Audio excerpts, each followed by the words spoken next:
bizarre mystery of Tylenol laced with cyanide still has not been solved tonight. Investigators say they are searching for, quote, a madman. ¿Qué tal, conspiradores y amantes del crimen? Hoy les traigo el caso conocido como los asesinatos de Tylenol en Chicago. Te contaremos todo sobre este complicado y misterioso crimen. Comencemos.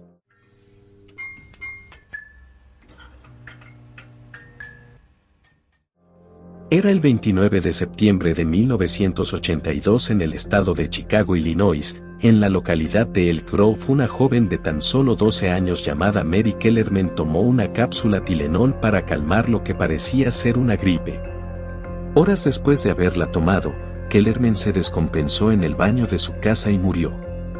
Ese mismo día, en la localidad de Arlington Heights, a unas 2 horas de distancia del primer caso, Adam Janos, de 27 años, murió en el hospital luego de haber ingerido 2 cápsulas Tylenol. Al día siguiente, su hermano Stanley y su cuñada Teresa llegaron a casa de Adam para acompañar y apoyar a la familia. Luego de experimentar un fuerte dolor de cabeza, Stanley y Teresa tomaron una cápsula Tylenol del mismo frasco que Adam. Stanley murió ese mismo día y Teresa 2 días después. Durante los días siguientes, Mary McFarland, de 31 años, Paula Prince, de 35 años, y Mary Reiner, de 27 años, murieron de forma similar luego de haber ingerido cápsulas Tylenol. Estas 3 últimas muertes eran de localidades cercanas a las de las víctimas anteriores. Las autoridades, al ver la coincidencia de muertes repentinas en un periodo corto de tiempo, con distancia relativamente cerca, hicieron análisis más detallados a los cuerpos y se pudo encontrar un denominador común entre todas las víctimas. Los investigadores examinaron las cápsulas que cada víctima había comprado. Las pruebas revelaron que todas las cápsulas contenían cianuro. Se alertó a toda la población del área metropolitana de Chicago que evitara comprar cualquier producto de la marca Tylenol. La farmacéutica y las autoridades procedieron a sacar todos los frascos de Tylenol de los estantes de las droguerías. Aproximadamente 31 millones de botellas fueron retiradas. Inmediatamente comenzó la investigación. Las autoridades se centran en las plantas de producción de Tylenol, investigando cada empleado que tendría contacto con las pastillas durante su fase de producción. Las autoridades tenían la teoría de un posible sabotaje en las plantas por algún empleado en alguna de las plantas de producción, pero esta teoría fue descartada rápidamente. Las autoridades y la farmacéutica habían tomado muestra de los frascos retirados de las droguerías y notaron más envases contaminados con cianuro, pero todos en el área metropolitana de Chicago.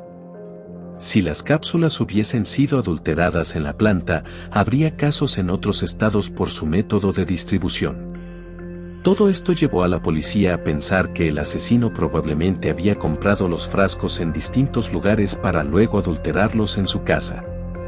Una vez agregado el cianuro en las cápsulas, el asesino regresaría a cada una de las tiendas colocando los frascos en los escaparates.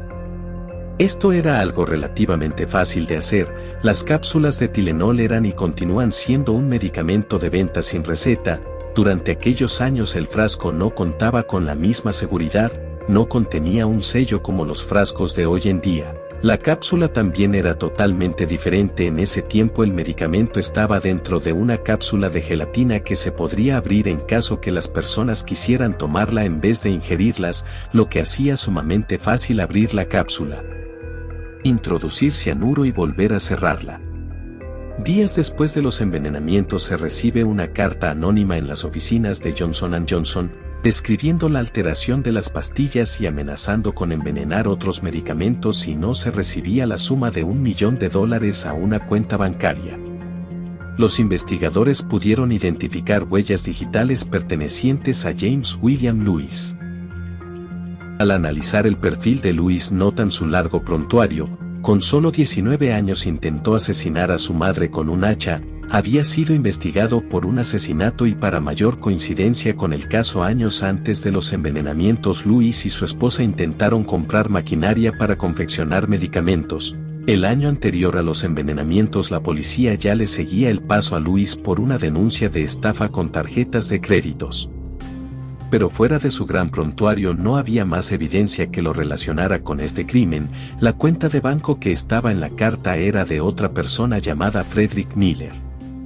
Según Luis y los propios investigadores, el motivo de enviar la carta era inculpar a Frederick. Este señor había estafado a su esposa y como venganza quería inculparlo con la idea de que la policía pudiera investigar a fondo a Frederick y así las autoridades darse cuenta de la estafa que había realizado a su esposa. También durante los envenenamientos Luis se encontraba en Nueva York. Un mes antes Luis junto con su esposa habían ido a vivir a Nueva York. Inclusive Luis fue arrestado en Nueva York y no se encontró más evidencia que lo pudiera implicar con los envenenamientos. Luis sí fue acusado por extorsión por enviar la carta a la farmacéutica, bajo el cargo de extorsión sirviendo 13 años. El segundo sospechoso fue un sujeto llamado Roger Arnold, quien era residente de Chicago. Arnold fue investigado al ser acusado por el dueño de un bar, al escucharlo hablando sobre un posible plan de asesinato por medio de envenenamientos de medicamentos. Al investigar, las autoridades buscan en su casa, encontrando componentes para la elaboración de químicos, un libro llamado Cómo ser un criminal y otros químicos, entre estos uno parecido al cianuro. Roger también trabajaba en la bodega de un almacén llamado Jewel, donde una de las víctimas había comprado el frasco envenenado, otra de las víctimas había comprado el envase contaminado en una farmacia cerca de un hospital donde estaba internada la esposa de Rogers, pero todo esto era evidencia circunstancial, descartándosele como posible sospechoso. Las investigaciones dirigidas a Roger fueron muy mediáticas al punto que tuvo un colapso nervioso. Buscando venganza decidió asesinar a la persona que lo había denunciado, el dueño del bar, pero por equivocación quedó matando a un hombre inocente que pasaba por afuera del bar por la noche. Al no tener más sospechosos ni pistas sobre el caso, surgió la teoría de un crimen financiero. Los investigadores y parte de los ejecutivos de Johnson & Johnson creían que podría haber sido un crimen con la intención de desplomar el valor en acciones de Johnson & Johnson. La empresa perdió aproximadamente $100 millones con este crimen.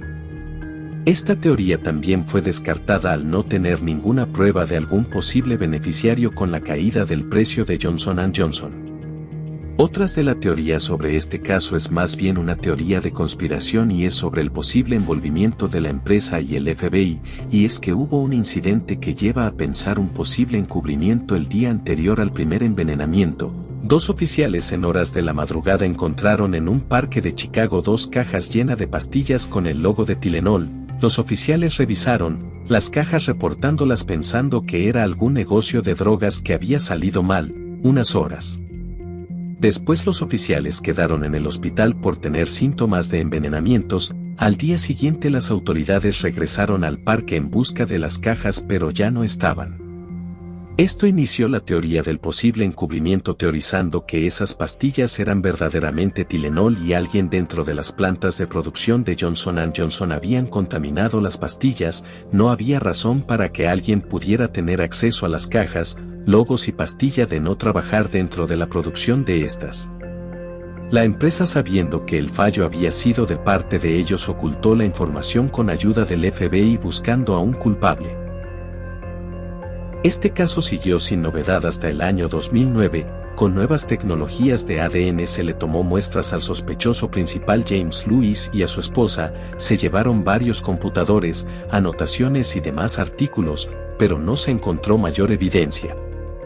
En el 2011 la policía tenía un nuevo sospechoso en este caso, el famoso terrorista Ted Kaczynski, el Unabomber. Si quieres saber más sobre el Unabomber te recomiendo uno de mis primeros videos sobre ese tema. Se reveló una posible conexión con el terrorista y es que Ted pasó parte de su vida en la misma área donde ocurrieron los envenenamientos. Sus primeros atentados fueron también en el área de Chicago. 2 meses antes del crimen de las Tylenol se reportó un envenenamiento en otro estado. El mismo estado donde vivía Kaczynski. Para seguir con las investigaciones se le pidió una muestra de ADN. El terrorista aceptó con la condición de que sus pertenencias no fueran subastadas. Según el propio Kaczynski, necesitaría sus pertenencias para demostrar su inocencia en caso de ser falsamente acusado por el gobierno. Las autoridades decidieron seguir con la subasta y Kaczynski negándose a dar la muestra de ADN. Hasta el día de hoy este caso sigue sin resolverse y sigue bajo investigación de las autoridades, convirtiéndose en un gran misterio. Este crimen ha sido uno de los peores crímenes, por lo aleatorio de sus posibles víctimas pudo haber cualquier persona. Esperemos que este crimen y misterio algún día se pueda cerrar. Si te gustan los videos de conspiración, crímenes y misterios, suscríbanse al canal, subimos un video todas las semanas.